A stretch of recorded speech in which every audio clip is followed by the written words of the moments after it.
For over 20 years, the Atlantic Mayors Congress has provided a forum for exchanging ideas and a unified voice for municipal leaders in Atlantic Canada. The Summerside edition has a particular focus on addressing housing and homelessness, with sessions engaging community, provincial, and national perspectives.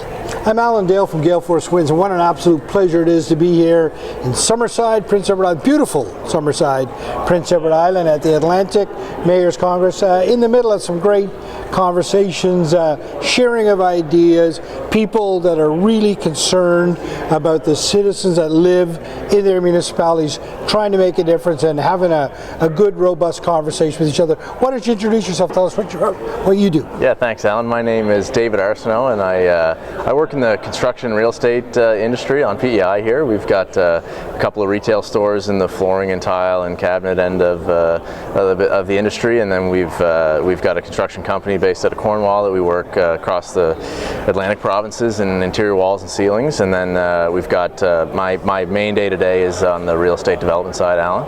Arsenault Properties, our main focus is multi-unit residential, so we've got apartment buildings in Summerside, Cornwall, and Charlottetown, and we've got 3 under construction right now across 2 different municipalities, and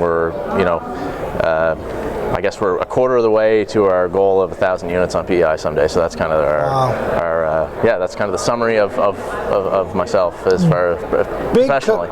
Big conversation around sort of housing and things like that. Tell me what you're discovering in this sort of meeting. Yeah, so these meetings are, I think they're great. We're getting a lot of questions. We've gotten a lot of questions from smaller municipalities on what they can do in order to improve their situations that they're in their municipalities. And my response to it, how do they get development and developers to build projects in their municipalities? I think the most important thing is to be open for business and to have the staff available to answer questions and bring people through the permit process efficiently, and just being open for business, I guess, can be, can mean a lot of different things, but I think the main thing is just, make things, as efficient and effective as possible when it comes to, someone coming in and wanting to do a project in your municipality, and making it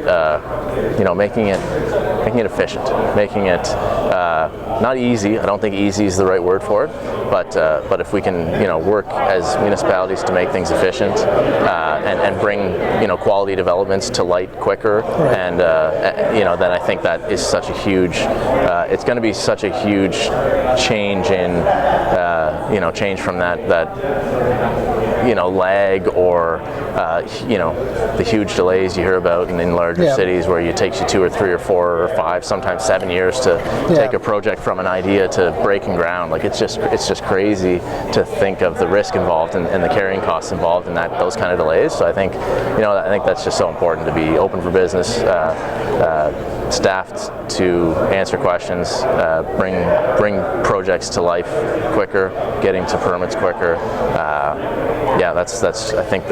I think that's one of the most important things that have been discussed today, for sure. Well, I tell you, it's a great piece of advice, and coming from the right perspective, right?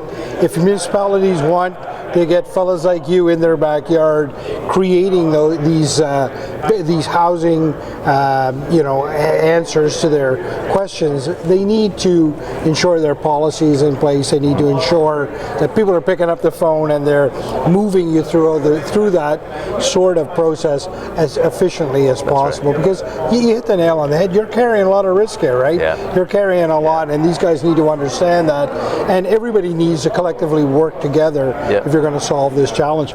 Now, you've got a lot of stuff on the go, as you described at the beginning. What are some of the big successes you've had of late? So we've, I think anytime we get a permit, we celebrate, and anytime we get an occupancy permit, we celebrate. So we've recently we broke ground this year on two new projects this spring. One on the waterfront in Cornwall, actually, that we're excited about. We went through a few different issues on that one with regards to an appeal at the Island Regulatory and Appeals Commission that we were able to work our way through and come out successfully on the other other end. So that was kind of a big success, and being able to start that project. And then just a few weeks ago we got our occupancy permit. We finished a 25 unit in Summerside here in Reed's Corner on a new street that we've built out. And so we built that street. We bought that land in the fall of 2021. We built the street in 2022, and then we got occupancy on the first building that's actually on that street in 2024. So you can kind of see the long road to success, I guess, in any of these projects, if you want to call it success. But again, we've built that. We've got it. It's been open for a couple of weeks now, and it's almost full. And so those are a couple of wins recently. So those are. I'm happy to talk about those. Good. Listen, it'd be great to be in conversation with you. Thank you very much for your perspective. I think that industry perspective is so very important for people to hear. We appreciate you being on the show with us today. Listen, you can't come to Summerside without talking to an Arsenault, so real pleasure. For better or for worse. But thanks a lot for having me. I appreciate it, and it's been great. Thanks. Okay. All right, thanks, Al. For over 20 years, the Atlantic Mayors Congress has provided a forum for exchanging ideas and a unified voice for municipal leaders in Atlantic Canada. The Summerside edition has a particular focus on addressing housing and homelessness, with sessions engaging community, provincial, and national perspectives.